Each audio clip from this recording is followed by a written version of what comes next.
What is going on, everyone? So welcome to this video. Again, nothing crazy. I'm going to walk you through basically what I do on one of my leg workouts now. Basically what you're going to be watching throughout this whole video is something that I've been doing in my leg routine for about now basically the whole duration of this off season that I've had. I put that in quotations as I'm talking because we kind of don't know what it really is, whether or not we're actually going to do a show or whatnot and everything. So first exercise is a superset. I basically do a leg extension up to 15 reps. For the most part, really as heavy as I can go, with good form. That's the key word. It's with good form. So I believe I'm doing 130 right here. That's the heaviest I've probably gone in a while. And if the weight seems a little too light for me during that day, what I do is I'll do pause reps where I go all the way up, squeeze my quads and my hammies, and I just hold it for about 3 seconds. Then, basically as you're watching the transition right now, I superset it with this leg press. Again, if you do like what you see and you want to incorporate this workout, one of the biggest tips I have for you is to follow this routine. But you don't have to follow every single exercise and every single exact machine. There's so many different leg presses. Basically, that's all I want you to do is to do a leg press at this motion. So again, I did mention it before. You're going to do 3 sets of this. Since this is the first exercise, you can do 2 warm-up sets. 2 warm-up supersets, sorry. And that will basically warm you up enough to do 3 really heavy sets. So I'm doing 3 plates here, and 10 to 12 reps is really ideal. But if you're able to get 8 to 10 slow, controlled, really good reps, that's just as good. Honestly, guys, in my opinion, the numbers really don't matter as much. And again, I'm probably going to get some backlash for this, but it's the quality of the reps that really matter. If you get 8 to 10 perfect reps, slow and controlled, awesome. If you get 10 to 12 reps, a little faster, but still form is good. See how slow I'm going? Just keep the movement controlled. You don't want to be slamming the weights forward and back, forward and back, forward and back, and then calling it a set. Now you do a squat. So what I do is I switch this up with a Smith machine squat motion. So I'm going to pop up the video right now from a previous workout so you can kind of see an idea of what the motion looks like. So there you go. So it's going to pop up right now. And I did this for 4 sets. 1 plate is kind of like my warm-up set. Then we escalate into more weights. Usually I put a 25 on. Then I do 245 plates. And then if I'm feeling a little risky, if I have a friend there or someone I can trust to spot me, I'll go a little heavier, like 275, which you'll see in this video. And usually I'll need a spot on like the 2nd or 3rd rep just to, help get that mind to muscle connection. So one big thing I always preach when I get spotters, and someone to help me, weight, I always say to monitor my weight. You don't want someone to spot the weight the second you have an issue. There's this weird thing called mind-to-muscle connection. To some people it works, some people it doesn't. To me, it works. What you're doing is you're applying a light pressure to the bar or the dumbbells if you're spotting someone, and you're not pushing up. You're literally just holding the dumbbell. And I don't know what it is. I don't know if it's like a little kind of impulse in their body, but to me, the second I feel someone touch it when I don't really necessarily need the spot, it gives me that little adrenaline rush to push harder and kind of push those weights up. So that's kind of something I specifically like in squats. I don't need someone to push the weight up for me or hold my hips. I just need them to monitor the movement for me and kind of give me that little, I don't know what it is, the little touch that I need. One big thing about my squat that a lot of people don't know about is I played hockey for almost 5 years on and off throughout a longer period of time. I played in middle school, high school, and a little bit in college. But when I first started to learn how to squat, really the basic parts of me falling in love with fitness, I had a huge issue with my knees caving in. Again, when you know a goalie, you know the kind of positioning that they have.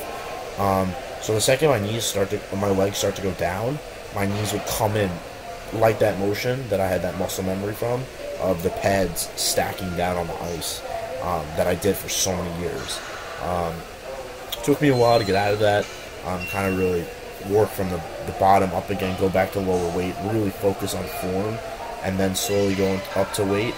And there's even a time in my life where I had to, kind of early college, where I had to, go up.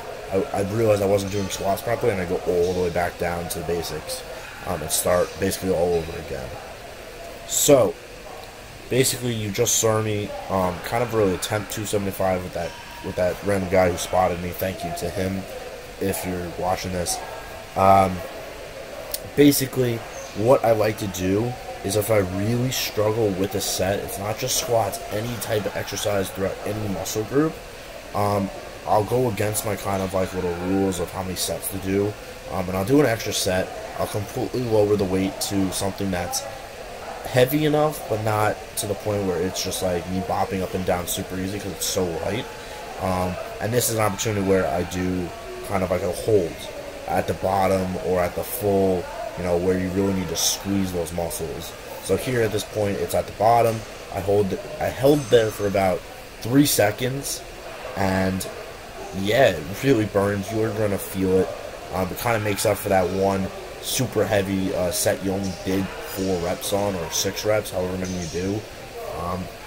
It's your own preference to see what your personal low is, but to me, if I can barely do 4 reps or something, I'm going to make sure I'm going to do an extra set, lower the weight, and focus on that stretching and squeezing motion of the muscles, or that holds. So here, you take a break a little bit from the heavy weight, and you do a little bit of conditioning work. Walking lunges, basically, I do 12 steps, and then 12 steps back, and then I switch arms, which the plate's on, and I do the same thing again, back and forth. It's 2 sets, it's not one continuous set. I know it looked like it a little bit. Then we move to a hack squat position. There's a machine like this that I'm using for this one, and then there's also another machine where you're kind of completely laying down and doing a hack squat from that kind of movement. Again, I'm always changing things just to keep my workouts interesting, but for the most part, when I do a leg press, I do a leg press. It might be a different foot position or type of machine, but I'm overall doing that motion. So in this case, I'm doing a hack squat. It's a different kind of positioning on my body, so I'm going to feel it a little bit more in more areas or at different spots of this exercise. So here we are basically going to cap off the workout when it comes to using machines. So it's basically a leg curl superset. So here, what you're watching right now, I'm doing two 25-pound plates, which is really all that you need. Basically, this machine, you focus on the squeeze at the bottom of the rep, really squeezing those hammies, and then you superset it with something you'll see in a couple seconds once I'm done with this machine. You focus on more of that heavier weight. So you got a little bit of the best of both. You go slow and controlled reps on one, and then you can speed it up a little bit and kind of focus on the weight a little bit more with the other machine. So you're going to see me walk to it right now. After this, I usually do Romanian or stiff leg deadlifts, due to the fact that I had a recent change in my workout plan, and I did back the day before this video. I did not do deadlifts just for the camera, so keep in mind I do them usually on a regular leg day, but because I did deadlift the day before, did not want to take a chance of risking an injury just to get the exercise on camera, or just really to do the exercise a second day in a row. So I played it safe, and again, you don't need to do something like that just to open yourself up for more injury. So instead, I did a sissy squat, assisted squat movement. Very simple. You don't really need any body weight. You're already really tired from the whole entire workout. Perfect opportunity to use a body weight movement that still helps and still gives you that burn. You just got to incorporate it at the end of the workout. and you will gladly see the results, because it definitely burns a lot even though you're not doing any weight. It's just your legs are so tired. It shows a great movement to do at the end. So that's it for my leg workout. Sometimes this day in particular I did actually 10 minutes of cardio just to keep the blood flow a little bit, kind of get blood flow to the whole entire leg, from the calves to the quads to the hammies to the low back and everything. So I do a little bit of a bicycle, which you'll see at the end. So I do want to thank you all for watching this.